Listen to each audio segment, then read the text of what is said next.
গঙ্গা ভাঙন যেন বাৎসরিক উৎসব হয়ে দাঁড়িয়েছে মালদহের মানিকচক জুড়ে।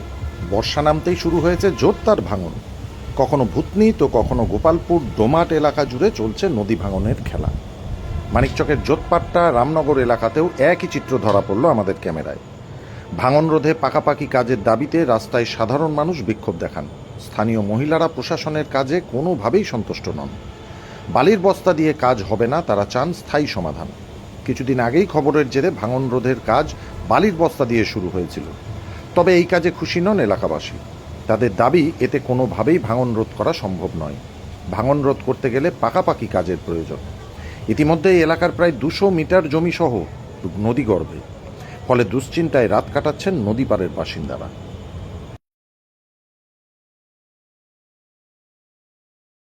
নদীটা যে আমাদের কাজ হওয়া চাই, পাথর দিয়ে কাজ করতে হবে, তারপরে নদীটাকে থামা যাবে, নাহলে এমনি নদীকে থামা যাবে না। কতটি ভেঙেছে? প্রায় মোটামুটি ভেঙেই চলে যাচ্ছে, এক্ষুনি ভাঙতেই আছে।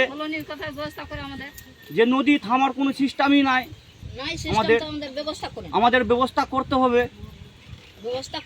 আচ্ছা, নদী থেকে বাঁধ কত দূরের মধ্যে আছে? প্রায় যে ওই 100 মিটার।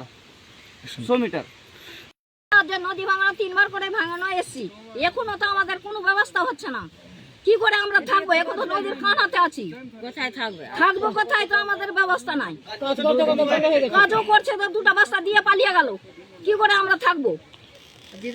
কতদিন থেকে ভাঙন হচ্ছে? কতদিন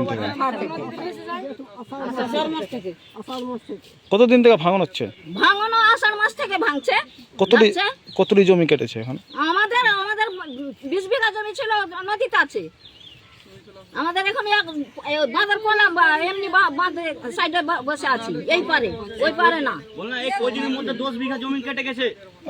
নদী কাটছে, নদী 2 দিন লেবার খেটেছে, 2 দিন পরে বন্ধ হয়ে গেছে।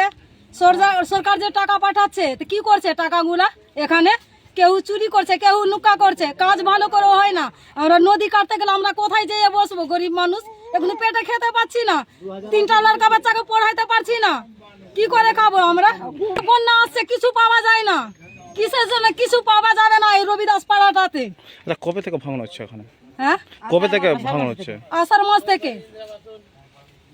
এখানে বাঁধের কাছে মানে জল চলে এসছে, ভাঙন প্রত্যেকবার হতেই আছে। ভাঙনের জন্য আবেদন করার কোনো কাজ হচ্ছে না।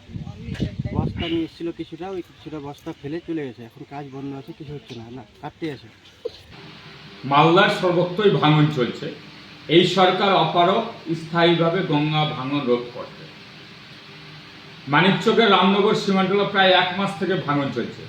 যখন ভাঙনের খবর হয়, গ্রামবাসী আন্দোলন করে, তখন বালির বস্তা দিয়ে কাজ করছে।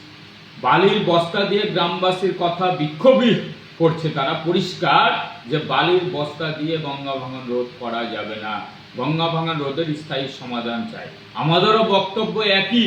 এই সরকার প্রতি বছরই সেচ দপ্তর, ইরিগেশন দপ্তর, সমস্ত দপ্তরই প্রতি বছর যেইখানে কোটি কোটি টাকার কাজ করে, পুরো টাকাটা নদী গর্ভে যায়, অর্থাৎ ওদের পেটে যায়, আত্মসাৎ করা হয়, কাজে রাত্রি লাভ হয় না। আপনি ভূতনি দেখুন, একই অবস্থা। রতুয়া দেখুন, মহানন্দটোলা একই অবস্থা। মানিকচকের রামনগর সীমান্তটোলা একই অবস্থা।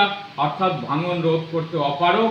এই সরকারের চেয়ারে থাকার একটুকু অধিকার নেই, কারণ এই ভাঙন তো একটা পশ্চিমবাংলার মালদার একটা ব্যাধি, অথচ এই ব্যাধিটা সরকার সারাতে পারলো না, ভাঙনটা রোধ করতে পারলো না, স্থায়ীভাবে সমাধান করতে পারলো না। আর এতে কি হয়? প্রতি বছরই সাধারণ মানুষের ভিটে, তাদের জমি, ফসলি জমি ছেড়ে পালাতে হয়, না করে তাদের পুনর্বাসনের ব্যবস্থা, না করে তার মাথা গোজাবার ব্যবস্থা, একটা বাড়িও করে দেয় না, তাদের আর কোথাও জমিও নাই, জমিরও ব্যবস্থা করে দেয় না। অর্থাৎ এই সরকার সাধারণ মানুষের সঙ্গে গঙ্গা ভাঙনে যারা পর্যস্ত, যারা গঙ্গা ভাঙনে পড়েছে, তাদের নিরাপত্তা, তাদের সুব্যবস্থা করতে এই সরকার ব্যর্থ। মালদা মানিকচক থেকে পার্থ ঝায়ের রিপোর্ট, সংবাদ বাংলা।